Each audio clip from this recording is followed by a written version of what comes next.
And are you able to see my screen all right? I hope. Okay, brilliant.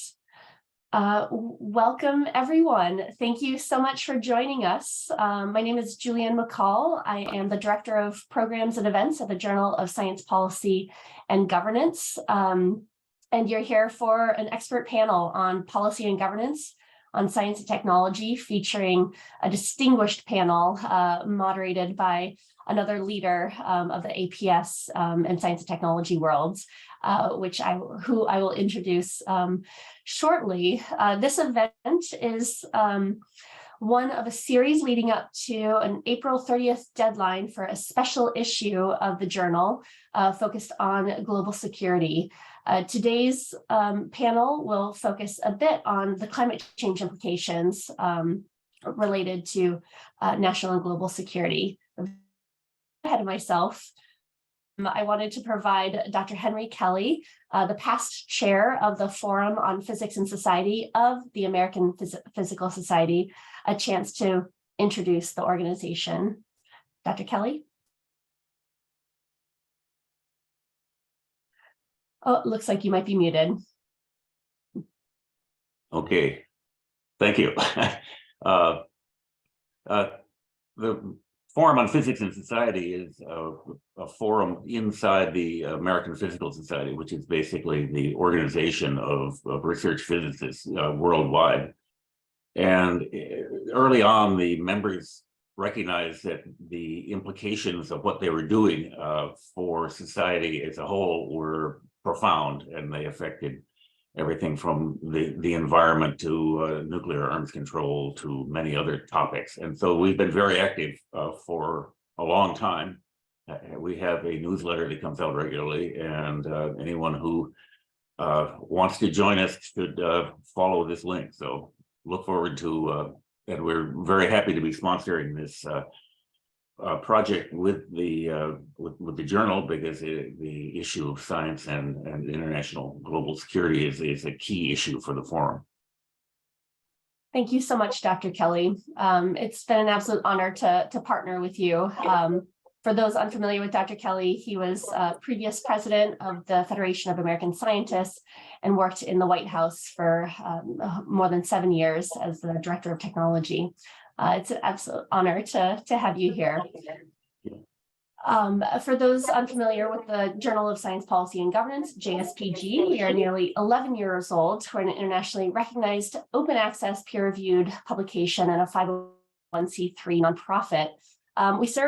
We proudly serve as a vehicle for students and early career scholars to publish articles concerning every aspect of science technology policy, of op-eds, policy briefs, articles, book reviews, and nearly every other format of article you can imagine.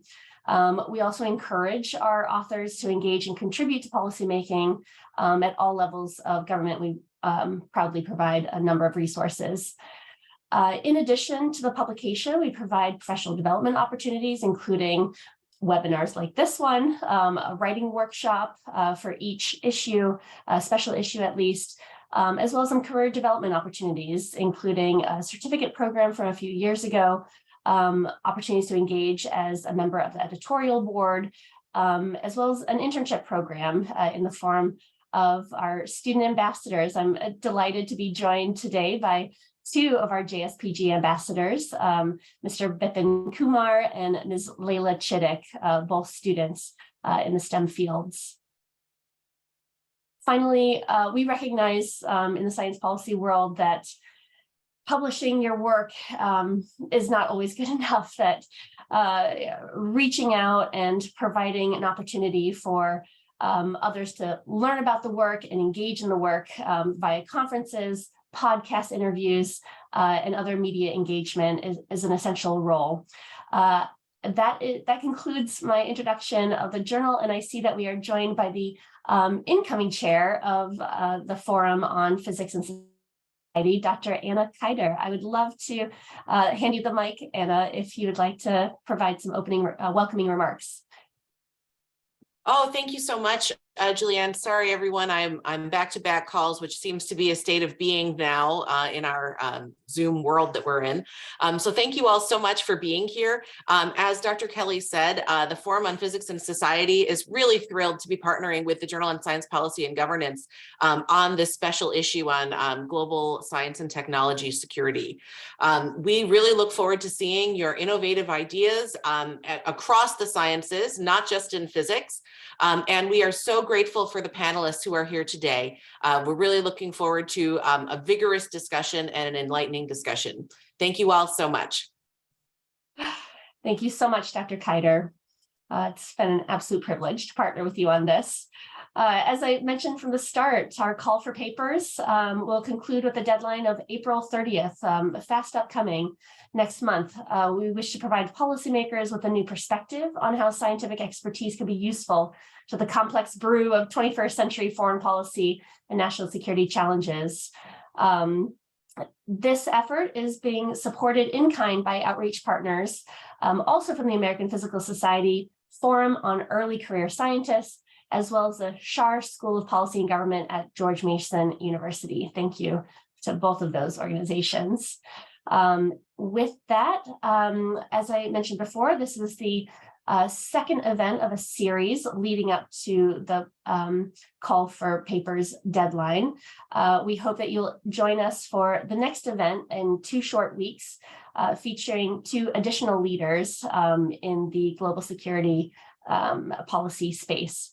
So please do check in with our website on our events page where you can register for that event as well. Without further ado, I'm delighted to hand it over to our moderator for the remainder of today's virtual panel, Dr. Henry Kelly, to introduce our panelists.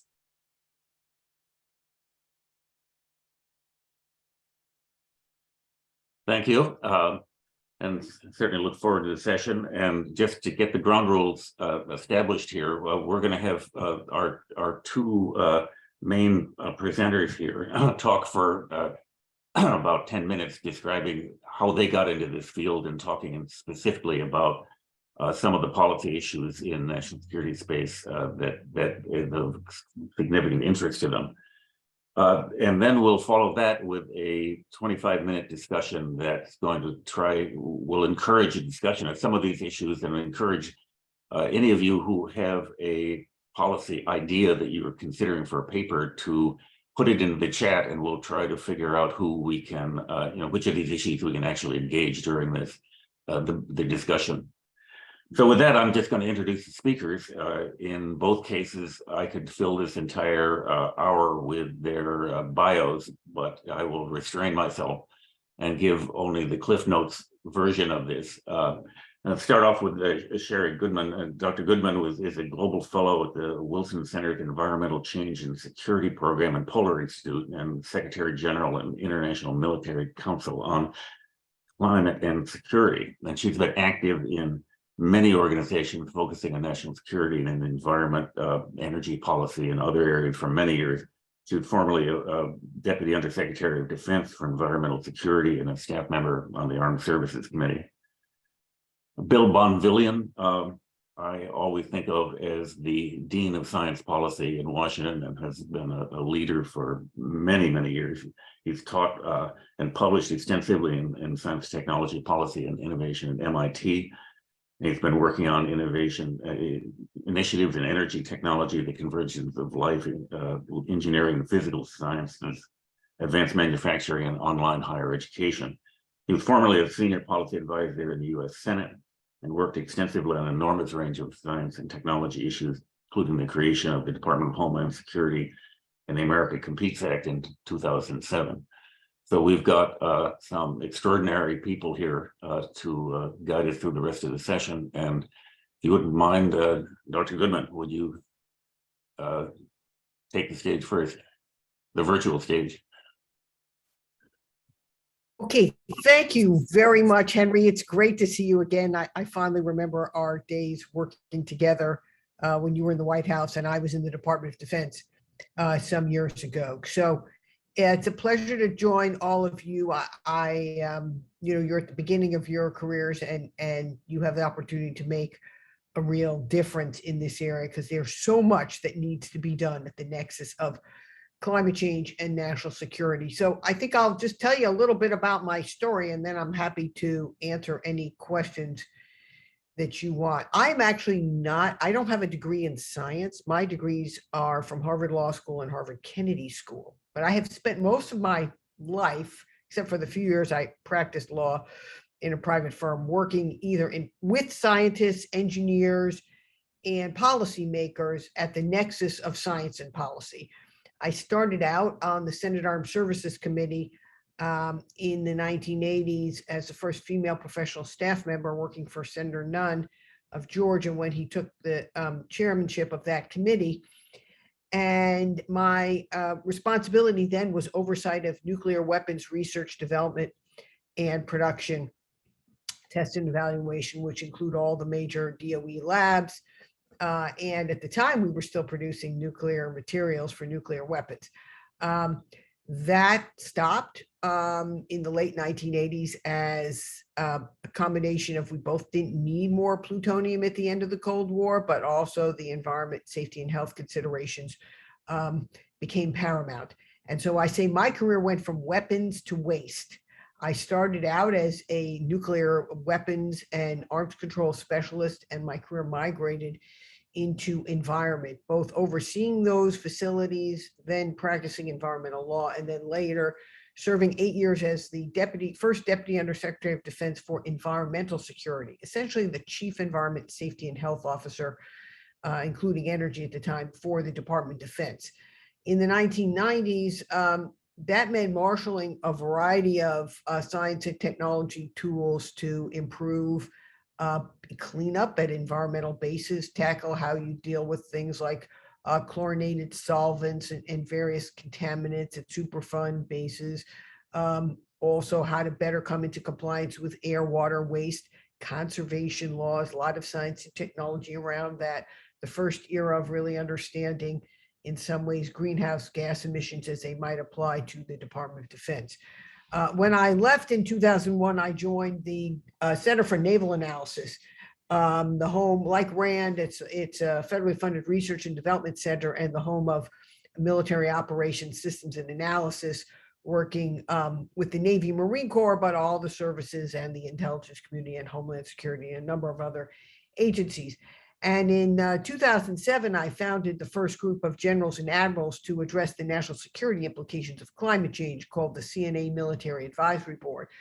And that took me on a journey I'd say I'm still on, and wearing many different hats, now leading an international group of military and national security professionals on climate and security.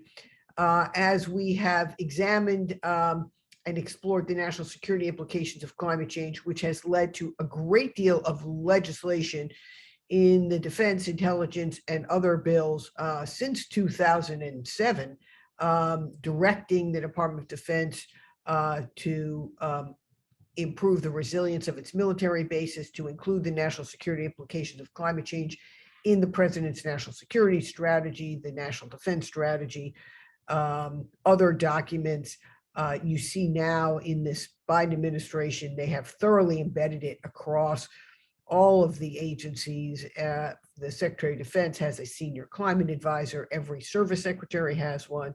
They've put out, each service has put out a climate strategy with implementation plans to move towards net zero by 2035 for electricity and fully by 2050. They're deploying microgrids at every military base and exploring a variety of S&T efforts to green procurement in a variety of ways, from sustainable aviation and maritime fuels to better batteries, to hydrogen, to geothermal, to geoengineering. I mean, everything you can think of is being advanced as a way to better reduce climate impacts.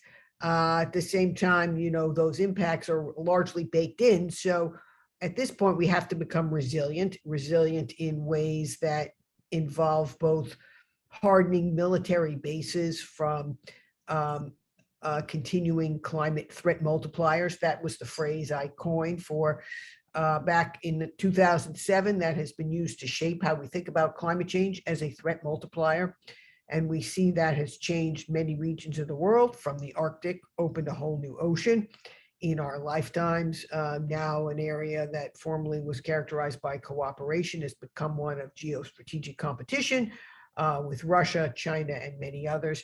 The same can be said for many other regions of the world, certainly the Pacific, where you've got whole island nations whose existence is threatened by sea level rise and loss of fresh water, and where China's working to extend its influence. Well, I could go on and on, but technology and science and policy is at the forefront of addressing all these issues, whether it's in how we reduce our greenhouse gas emissions and transition our energy systems. And there, I think the Department of Defense and others have an opportunity to lead by example, particularly in certain sectors that improve military effectiveness. And then second, in resilience, where you have to adapt and we have to make our infrastructure more resilient, but we also have to understand the broader issues of climate migration, secondary health, food, and water insecurity impacts. There's a lot of work to be done there. And then thirdly, this whole area of climate intervention, if you will. Some call it geoengineering, some call it climate protection. Are there things that we can do to actually protect ourselves through technology? That's a new and emerging area of science and technology exploration. I think I will, Henry, shall I stop there and turn it over to Bill? Yep, thank you very much. That was perfect. Bill, you're on. Thanks, Sherry. Thanks, Henry. I thought I was asked to really talk about kind of my own background, how I got into science and technology policy, kind of what led me into the field, and just kind of just a quick overview. I teach at MIT and do research on science and technology policy there, and then previously led MIT's Washington office, largely working on science and tech policy issues from that perspective, dealing with R&D agencies. But how did I get into that territory? And I've written, as Henry noted, pretty extensively on S&T policy, including 5 books in that area. What's my checkered career story? How did this evolve? So, as a teen, I had an early interest in government, ended up going into law school, practiced law briefly, but then was able to find my way into the executive branch, into the then Carter administration, and somehow ended up in the transportation department, despite my lack of expertise in the field, although I must say you had to rapidly learn. And I became director of congressional affairs and then a deputy assistant secretary of transportation, really working on the legislative agenda. And that was kind of my introduction to S&T policy. And I worked in particular on something that we called at the time the New Car Initiative. American car companies, for those of you who can remember, were producing the wrong vehicle. They were highly gas inefficient. They were gas guzzlers. They were far too heavy. And Japan had launched a whole revolution in quality production and was producing far more fuel efficient cars that are smaller and just much more suited to the evolving market at the time. And the US was being left behind. So somehow I got assigned to handling the transportation side of the collapse of the Chrysler Corporation, one of the big 3 automakers. And the government took it over and there was a bailout of Chrysler. And, I looked at the transportation issues, which had to do with some of the issues I just discussed. And in the end, they came down to a series of production and manufacturing issues. How did the US fall so far behind on quality production? Japan had launched this Toyota model, which I had to learn all about. So I sat through testimony by Lee Iacocca and had to accompany him to hearings, which was a fascinating experience. He led kind of a complete turnaround of Chrysler. But meantime, an idea was evolving in the transportation department that we needed a new car. And this was actually my first introduction to MIT. There was a transportation center up next to MIT called the Volpe Center. And we used to head up there for meetings to think about how would you actually get to the production of a smaller, lighter, more fuel efficient, front wheel drive, safer car. Could you combine all these technologies? into kind of a new package for vehicles.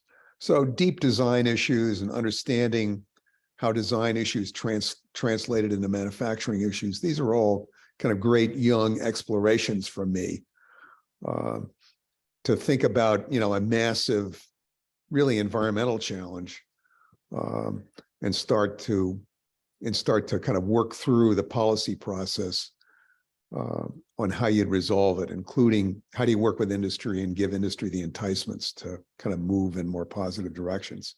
So that was a fundamental kind of education for me, looking at a really thorny, big policy problem, big social implications, and learning how to kind of grapple with it.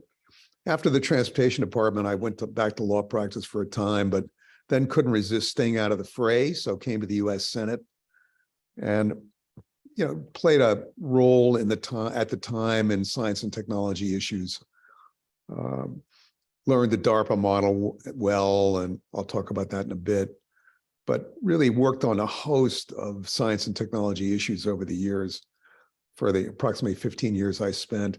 Then came to MIT, which gave me the chance to do science and tech full time, first in the MIT Washington office and now in teaching and researching.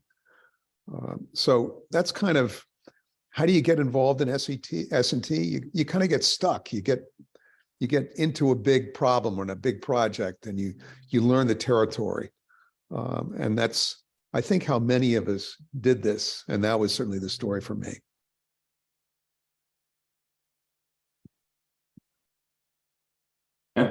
While you're here, you were going to say a word or two about how you got ARPA-E up and running. Sure. You want me to dig into that story now, Henry? I'd be happy to do it. Sure. Okay. It's a logical follow-on for what you said already. Okay.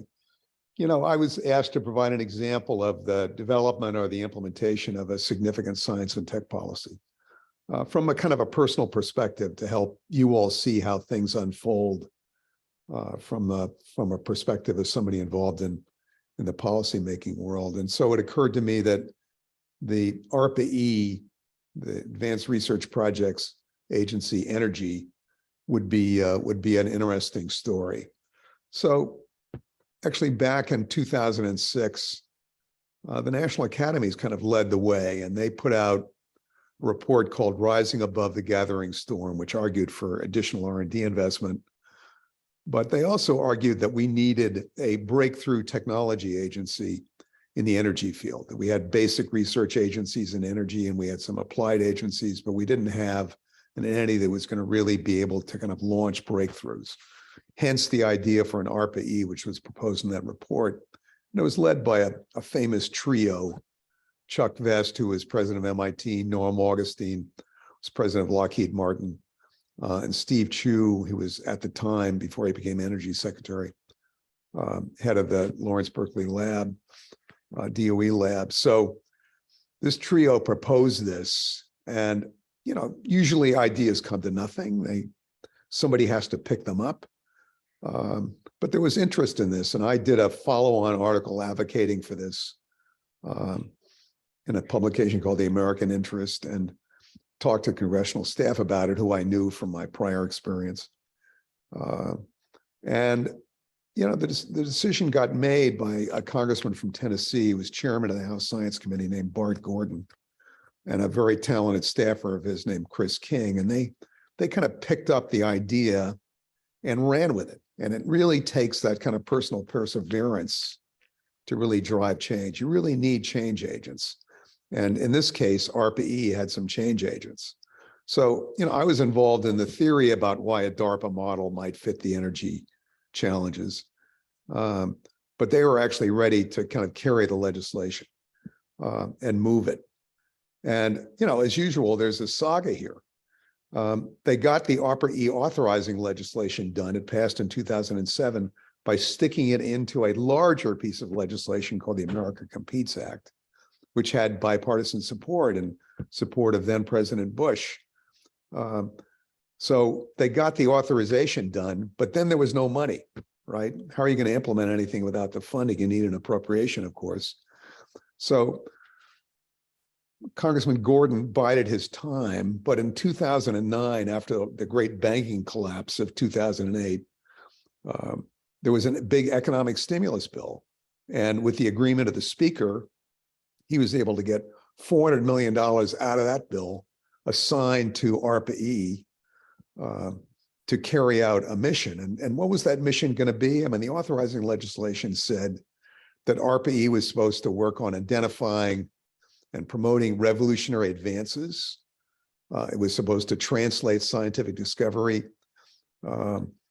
into technological innovation, and it was supposed to accelerate transformational technology advances in areas that industry was not likely to pick up. So that was kind of its mission, and it used the DARPA model, all the kind of pieces of the DARPA model: flat, non-hierarchical, empowered program managers, streamlined project review process, what we could call a right-left research model. You look on the right side of the innovation pipeline to figure out what you want, and then you go back to the basic research side to, figure out what the scientific breakthroughs are that might get you to that point. World-class talent, often experienced in both academic research and industry. It had those elements of the DARPA model in it. But early on, watching this entity evolve, you realize that the theory is nice, the authorizing legislation is nice, the purpose is nice, but it's all people. There really is no substitute for leadership. So ARPA-E got very talented initial team led by a guy named Arun Majumdar to lead it up, and they were dynamic and effective, and really pressed ahead with that mission. So I guess an initial point is there's no substitute for leadership. And a second point in that regard is that when you're creating something new, the culture will lock in very early. So a number of the people at ARPA-E were familiar with the DARPA culture, so they knew what that was supposed to be. Flat, non-hierarchical, empowered program managers who lead in their technology fields. But they had the benefit of a strong early culture that emphasized those DARPA qualities. Well, thanks, Bill. I'm just in the interest of trying to keep on the agenda. If you have something else you want to sum up here, or maybe just one more point about ARPA-E, which is, these ARPA-Es and DARPAs and DARPA clones, they're not standalone entities. They've got to be connected to the rest of the system. And DARPA at the Defense Department is a big advantage. It's got, as Sherry knows well, access to the defense procurement budget. But ARPA-E had there was no energy procurement budget to speak of. And ARPA-E had to get very inventive about how it was going to do technology scale up. And the evolution of ARPA-E actually happened at a moment we didn't anticipate. Venture capital pulled out of energy technologies around 2008, 2009, after ARPA-E had been created. So what were they going to do? And they got very inventive about creating plausible routes to commercialization for the technologies they selected, and created a new tech to market team, which DARPA later copied, with commercialization experience. How do you move technologies to commercialize them? But they had a team that had a lot of expertise on how to do this. So it's that's one sort of additional point. And then a final closing point, Henry, is that these new entities they kind of operate on what we could call an island bridge model. You need to put them on a protected island to protect that culture of innovation, but they've got to have a bridge back to decision makers. And ARPA-E had the most interesting bridge back, which was that Arun Majumdar, director of ARPA-E, actually lived in Secretary of Energy Steve Chu's basement for his first 6 months in Washington. So the bridge was really the basement staircase. He was able to go right to the decision makers to kind of move things ahead. So those are some thoughts about ARPA-E and how it evolved. And I hope some lessons about how you create new things and make them work. Great. Well, thanks, Bill. I should have sounded a gong and say we're now into the discussion part that I had described, and I'm hoping that the people who are interested in submitting papers would submit some questions here on specific topics you'd like to have the panel respond to. But before responding to them, I'd like to give Sherry a chance to. Bill gave us his war story. You surely have a lot of from your experience, but if you could pick out one in particular that you can walk us through and figure out how you navigated the perils of both the technology and the political process. Sure. Thank you. Thank you, Henry, and thank you, Bill. I mean, RPE and DARPA are fairly well known. I would say that there are a host of other S&T R&D programs in the defense space in particular that are vital today to advancing action on climate and energy security. And let me just share with you the story of one of them in which I've been intimately involved. My former boss, Senator Nunn, and then Senator Al Gore created a program called the Strategic Environmental Research and Development Program, which, Henry, you may remember, back in 1990 at the end of the Cold War. And their purpose at the time was to put defense R&D to use to solve environmental challenges in the military. Now, this organization, it's not set up quite the same way as DARPA and RPE. It has, it's robustly funded at several $100 million a year. And it's embedded well into the defense S&T infrastructure, which I think in a way, one way is to have a very dynamic leader that maybe lives with the secretary, right? But the sustaining that over several decades now really is been one of the successes, and growing that to address a broad range of environmental challenges. So CERDUP, as it's called, is in the innovation parlance, a 6263A program, lab and bench scale. It's got a steering committee composed of people at DOD, DOE, and EPA and other agencies participate. A lot of its work is done by scientists and in DOE and DOD labs, plus others in the private sector who compete on proposals on an annual basis. And then I created, when I was at DOD in the 90s, a companion program to address this valley of death issue that Bill's a bit alluded to, which is, okay, you've got some great technology coming out of your labs. Now, how do you actually get it implemented? How do you get it procured? So demonstration and validation, particularly on technologies that are going to address environmental challenges where a regulator might have a role or others might have a say, was very important. So those two programs are paired now in the DoD R&D culture. One does, as I say, 6.4 DEM-VAL work, the Environmental Technology Certification Program. The other one does the earlier stage work. There are other related programs called ERSIP, one that is very much involved in energy and range readiness development. All of these programs have enabled DoD and its partners to be at the forefront of developing environmental and energy technologies for the future. So I think there are a variety of ways, and it's good that we have this growing investment in these areas that benefit, and you all may apply for some of those grants in some of your own work.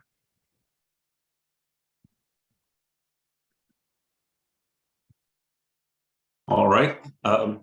Again, encourage anybody who's listening to raise a hand or put a comment in the message board. But I would like to pursue a question that we were discussing earlier, which is, the topic here, of course, is the many dimensions of the interaction between climate change and national security, and it covers a broad range of topics, everything from the security of U.S. facilities to the struggles over resources that are going to be amplified by these changes.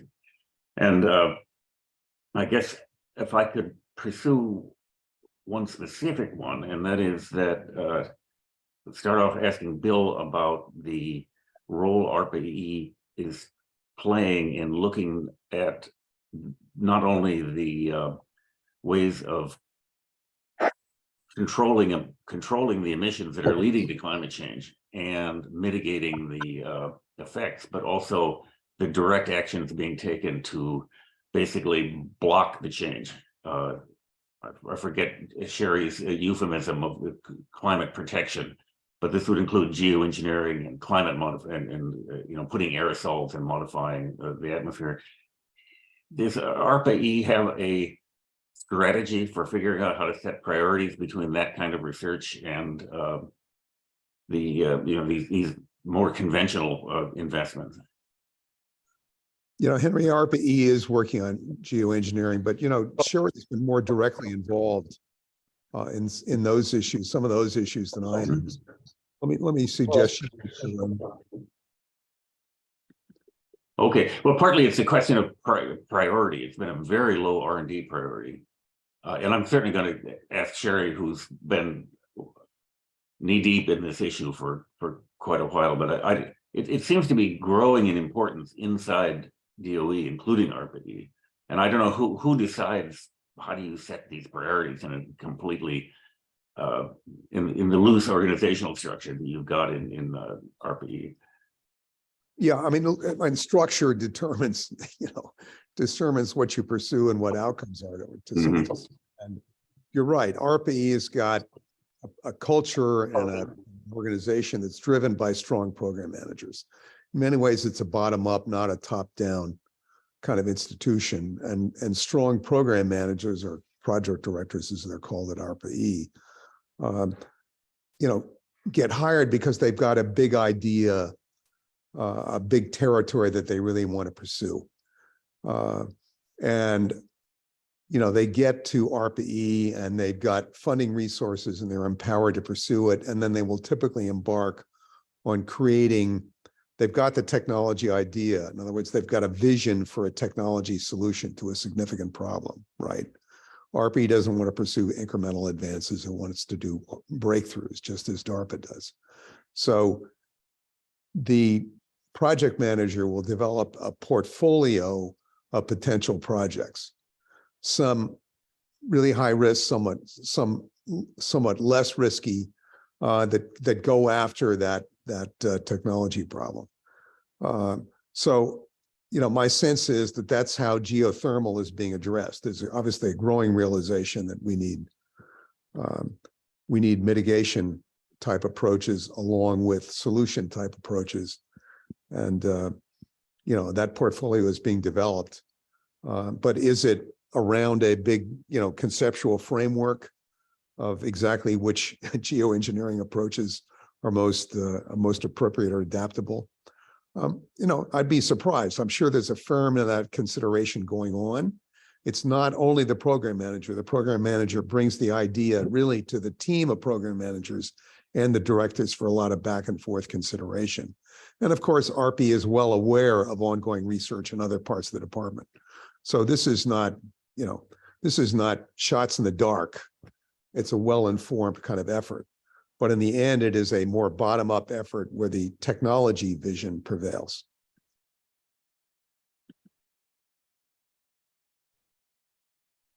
So Sherry, the variety of different proposals for actually having a single country or a single entity modify the climate is raising a lot of concerns internationally, and certainly potential source of conflict. And this is a subject that I know that you've spent some time looking at. So if any of these geoengineering or atmospheric interventions actually start being implemented at scale without an international framework, I assume that this could lead to real problems. And again, I know that you've been delving into this as a national security issue. Yeah. Okay. So there is work going on in a variety of laboratories and research organizations in the US and in other countries today, to explore a variety of techniques to seed clouds, cool the planet, I mean, at various scales and scopes. And many DOE labs are involved in this now. NASA is looking at this. I mean, other universities are looking at it, and many other countries. Now, I would say that, one of the concerns from a national security perspective is what is the unintended, what are the national security implications, global security implications of unintended effects of geoengineering. Say when a country decides it needs to cool itself, it's just getting too hot somewhere in Southeast Asia. How does another country react? Does it see that as a threat? Do others take this on? What are the disparate impacts? So there's a lot of evaluation going on in the national security community on that now. Congress did direct that the federal government prepare a report through the Office of Science and Technology Policy on research and government plans. It's supposed to be coming out any moment now, but I haven't seen it yet. A recent report from the UN Environment Program calls solar radiation modification a speculative group of technologies, and expresses concern that I think it's widely shared that there's more research needed on risks and benefits before deployment, and that it's not yet ready for large-scale deployment. On the other hand, we know from national security side that this could be a consideration before we have a governance system in place. So, because it's hard to conceive of how to develop a global governance system, since the UN, where I'm actually in New York now, about to attend the UN Water Conference that will be going on for the next several days this week, is a more immediate concern. So I'd say there's a lot of research going on. It's not clear how to create those governance mechanisms, although there are more people talking about it today and working on it than they have in the past. And I think that is a good thing. I want to just segue into this question in the chat about how does climate adaptation and global national security affect migration policy, especially affecting climate refugees coming from the global south. So I'd say that is a growing problem of enormous proportions that we are really not prepared in a significant way to address. I mean, part of the migration coming into the US is certainly fueled by growing food and water insecurity in the Latin American triangle and in other parts of the South. And the same is true from the Sahel and parts of Africa towards Europe and throughout a good part of Southeast Asia. And there are Pacific Island nations such as Kiribati that have already purchased land in Fiji because they know they will have to relocate parts of their population within the coming decades. So what can we do about it? Okay, the answer, first of all, the answer is not a military solution. The answer really is improved agriculture, drought-resistant agriculture. We waste so much water, and improved water security. So it's really about water and food and enabling people to have more sustainable lifestyles where they are, because if they don't, they're going to move. And so those are whole burgeoning fields in and of themselves, particularly on the water sustainability front. Both there's the water sanitation side. A lot of people still suffer from poor and bad ill effects of water and what's called wash, but then there's also growing tension among major water boundaries, water boundaries, and growing concern about water scarcity becoming an issue of tension between key countries in key regions of the world, particularly the Middle East and Southeast Asia. So those are areas that require a lot of sort of attention and help at the kind of local level and empowering people. And climate finance is one way to get after this. The US and other Western nations haven't adequately funded reform of multilateral development bank financing. I think you'll see a lot more of that to come with some new leadership coming in the World Bank.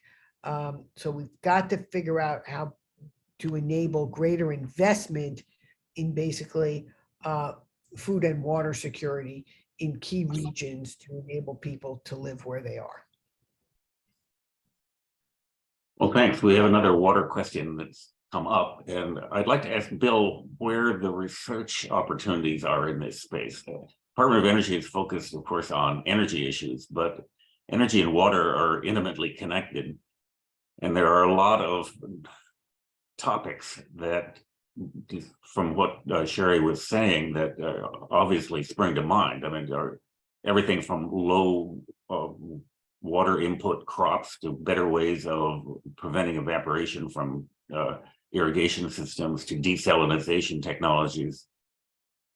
Where does the support for this lie in the federal government, and are we setting the right priorities? You know, this is a classic territorial problem within the federal government. You know, we don't have a water department. We've got an agriculture department, and we've got an energy department, as obviously, as well as a variety of others that have their hands into the to the water trough. But there's no clear-cut system for cutting across those territories, and that's a dilemma in wrestling with these problems. As we deal with increasing water shortage problems exacerbated by climate change, as Sherry was describing a minute ago. So how are we going to organize, to really start to address these? Obviously, there's a significant overlap between water and many of the climate and technology issues that the Energy Department deals with. And they've taken that opportunity to kind of, draw that nexus. But a lot of the regulatory authority over water belongs to the federal lands agencies. And there's a long history of federal government involvement and development of irrigation water systems and a network of dams for flood control, throughout much of the central part of the country, north central part of the country. How does that authority mix in turn, as well as the agricultural authority, mix in turn with the Energy Department's jurisdiction, particularly related to, water issues connected to energy utilization and use? It's, this is a dilemma, and we have a significant organizational problem here now as the problem begins to really come to the forefront, as people in the Colorado River Basin are starting to see. And how are we going to organize it for it? We have from an organizational point of view, it's the job, as, Henry, well from your experience, the Office of Science and Technology Policy in the White House to do coordination amongst the agencies around, around science and technology related issues. But that authority is not terribly direct, for example, on, agricultural water use. So even the coordination mechanism that we've got, and OSTP, as we all know, lacks, its own budget authority, right? It's a directive advisory kind of organization to the president. It lacks, direct budgetary impact on issues. That's not going to be an adequate mechanism to confront a thorny issue such as this. So I'd welcome Sherry's thoughts on this too, because I'm sure she's been thinking about it. Yes, and we have Julianne, who's talking to us from Sacramento, where they've gotten 5 years worth of rain in the last 2 weeks, and after getting none. So this is a domestic as well as international issue. So Sherry, would you say something about this, and also include an answer to the question of how do we find out whether what we're doing is actually working? Where do we get the data? If you can see the question in the chat. Right, no, it's a great question. So there is a whole growing field of what some people call water diplomacy and hydro diplomacy. In fact, there's a workshop going on this afternoon, right after that I after this talk, I'm going to on water diplomacy with people from around the world. At the US State Department, there are people who specialize in addressing transboundary water issues. They work, and they're embedded actually in the same part of the State Department where the scientists are. So they're informed by the science and the evidence. I actually chair a vice chair of the Secretary of State's International Security Advisory Board now, and I'm chairing a study on emerging security challenges in the foreign policy arena for the State Department, which looks at issues of water, food, climate, and energy security and resource scarcity, all as they affect our foreign policy. So yes, this is a growing and important issue. There'll be a lot of focus on that this week. I mean, some countries like the Netherlands, for example, which is one of the co-hosts of this UN Water Conference, have water diplomats that are very senior in their diplomatic corps that are dispatched around the world to address transboundary river issues from the Mekong, to the Nile and others. The U.S. has sort of waxed and waned on the attention it's given to transboundary water disputes over the years. I wouldn't say that it's been necessarily always the highest priority, but the U.S., when it does weigh in, and it's tried at times to get involved, for example, with the building of the Grand Ethiopian Renaissance Dam between Ethiopia and affecting Sudan and in Egypt and the flow of the Nile. It's going to have very important consequences for that whole river basin. And, the U.S. is now one of many, not always the primary actor in many of these global issues. And so we have to recognize what assets, what talents we can bring to the table and how we can work with our allies and partners. And there's a lot of work that's been done in the U.S., particularly by the Dutch, but not only in others, to measure and evaluate how effective these various tools are. In fact, I noticed on the conference program for this water diplomacy this afternoon, one of the whole subject areas is on measuring and monitoring and tools for effectiveness. And just as a footnote, the U.S. has got a lot of bases around the world where you've got interesting experiments going on energy security for these bases. Is there a water investment that's in peril? I mean, do they have desal plants associated with these bases, and can we use that to drive some of these technology? Well, I'd say the U.S. Department of Defense had long been concerned about water availability for its own bases and has been studying this for years. And where they're in the U.S., where there were issues about water rights that might be needed out west, it has acted to preserve what's needed, but by still trying to work cooperatively within the community and not try to be the one to hog all the sources, because that doesn't create goodwill among the community. So sometimes there's tension about that. There are points where DoD might have to reduce its mission in certain places if there's either too much water, not enough water.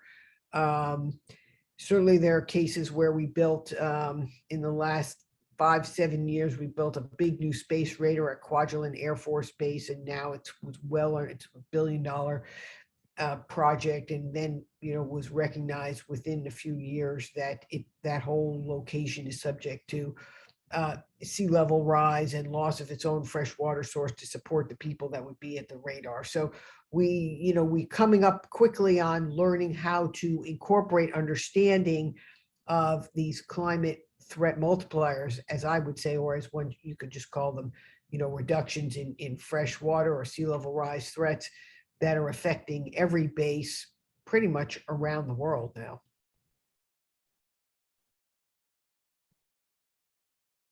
Okay, I think we're coming up to the end of our allotted time, and I think that there's no doubt that this is a target-rich environment. There are many different dimensions here to the issues raised by climate and security, including setting research priorities and thinking hard about the organization of research, thinking about the international relations implications and how to manage them. So I've really appreciated the comments and discussion here. And I do hope that the people who are considering preparing articles for the journal will find this inspirational, because this is a journal that I hope will be really an important one, and certainly for someone who's interested in finding out how their scientific skills can apply to a policy world. This is a fascinating place to begin. So thank you enormously for your time and wisdom here. And Julianne is standing waiting with the hook to take us off stage. So I will hand it back to her. Thank you, Julianne. Wonderful, Dr. Kelly, Ms. Goodman, Mr. Von Villian. It's been just an enormous honor to showcase such world-class leaders in this space and provide just unprecedented access for our early career scholars, students, and researchers and other professionals. So thank you again. Thank you to APS FPS for their partnership in elevating this critical issue and supporting outreach and nomination of such illustrious experts to serve in our event series. So please do bookmark April 30th as the deadline for that call for in addition to our final event of this series happening in 2 short weeks with 2 additional professionals, Dr. Weber as well as Dr. Stebbins, speaking on more global security issues. In this one, we'll be exploring artificial intelligence and other science and technology policy topics. So thank you once again. I want to acknowledge again our fabulous JSPG staff members, Bipin Kumar and Layla Chittick, and our partners again at APS. Thank you so much to all the participants for your wonderful questions and for your care and concern of this important topic. We look forward to engaging you further. Please do reach out to both organizations. I posted links to newsletter subscriptions in the chat. I'll do that once again for those of you who've joined since that moment. We'll be posting this video recording on the Journal of Science Policy and Governance YouTube channel within the next week or 2, and we'll inform all attendees at that time. Mr. Von Villian, Ms. Goodman, Dr. Kelly, Dr. Kiter, thank you once again so much. This has been an absolute brilliant panel. Have a wonderful rest of your day. That concludes our expert panel. Thank you again.